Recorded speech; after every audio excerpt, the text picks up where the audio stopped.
A gust of winter wind swept through the base cafeteria, rattling the thin metal shutters and carrying with it the sharp bite of sea air. Recruits in gray fatigues huddled around tin cups of steaming milk, laughing over jokes only boredom could create. In the corner, a woman sat alone at a steel table, her posture upright but quiet, hands wrapped around a cup she hadn't touched. Her uniform was plain, standard navy gray, no rank pins, no insignia.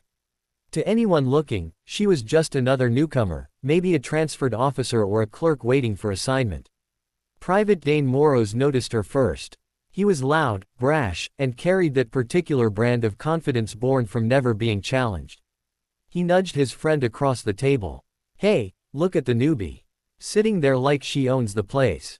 Probably another admin type. Let's give her a welcome." His buddy snickered, but Dane was already up. He sauntered toward her, still holding his cup of milk, hot and frothing from the dispenser. He leaned against her table, eyes sharp with mockery.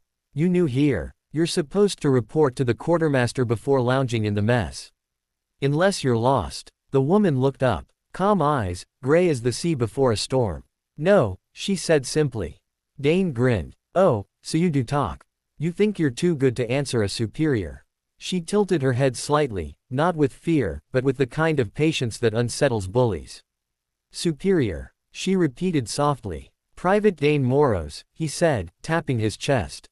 "You'll learn who's who around here soon enough. We don't take kindly to ghosts wandering our base." Her gaze didn't waver. "You're right. You don't." Something in her tone brushed against his pride.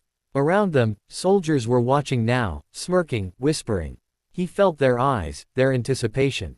The air thickened with that dangerous energy that comes before a bad decision.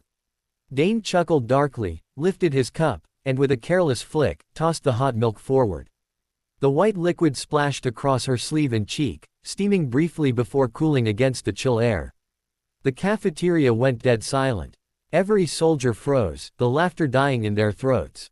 The woman didn't move. She set her cup down slowly, took a napkin, and dabbed at her face. Her expression never changed. Only her eyes did, just slightly, like a tide pulling back before a storm. "Are you finished?" she asked. Dane blinked, his grin faltering. "It was just a joke, relax. You can get cleaned up in the... Stand up straight, Private." Her voice was low, commanding, edged with steel. The kind of tone that bypasses thought and goes straight to instinct. Without meaning to, Dane's spine snapped upright. Around him, his friends exchanged uncertain looks. The cafeteria door opened. A pair of officers entered, their eyes finding the woman immediately. Then they froze, and saluted sharply. "Admiral Rowan," one of them said. "We didn't expect you until tomorrow morning." Dane felt his stomach drop like a stone. The word Admiral echoed through the cafeteria like a detonation. Every soldier there scrambled to their feet, chairs screeching across the floor, hands flying up to salute. The woman, Admiral Rowan, rose calmly, adjusting her sleeve where the milk had stained. She looked at Dane, her gaze cutting through him like a blade through mist. "At ease," she said to the room, though no one dared move. Her attention stayed on Dane. Private Morrows, was it? He swallowed hard. "Why yes, ma'am." She walked toward him slowly, boots clicking in deliberate rhythm. "I've reviewed the reports from this base. Undisciplined conduct, lack of cohesion, poor morale. I came here to find out why." She stopped inches from him. "Now I see. He wanted to disappear, too. Melt into the floor." Sweat beaded at his temple despite the cold. Rowan leaned closer, her voice quiet but sharp enough to cut air. "You think rank makes you untouchable. You think cruelty is power. Let me correct you." Her eyes narrowed slightly. "Power is restraint. Leadership is respect. And discipline," she said, "is knowing when to hold your tongue, and your temper." She straightened. "Report to Commander Ellis at 0600. You'll spend the next 3 weeks assisting the kitchen staff. You'll learn what it means to serve, properly.